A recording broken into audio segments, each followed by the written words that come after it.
2 to 3 months after procedure is the time that you are starting to see the new hair. The new transplant hair starts growing as like tiny baby hair. They don't grow all at the same time. They grow one here, one there.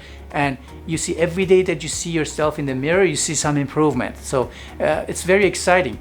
And after like month 4 to 6, you see most of them growing, but still very short. And it takes a couple more months to grow to the full length.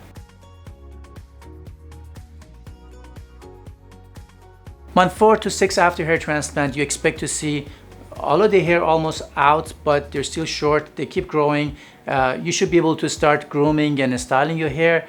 Occasionally, people may have little pimples here and there on the recipient area or even on donor area. They come and go, but they won't affect the growth of your hair.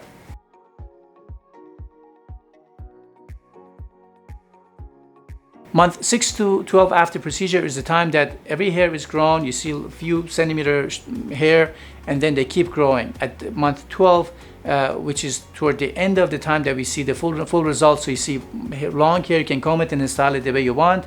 And if you need to have future hair transplant, that's a good time to think about touch-ups or other areas that you haven't addressed before.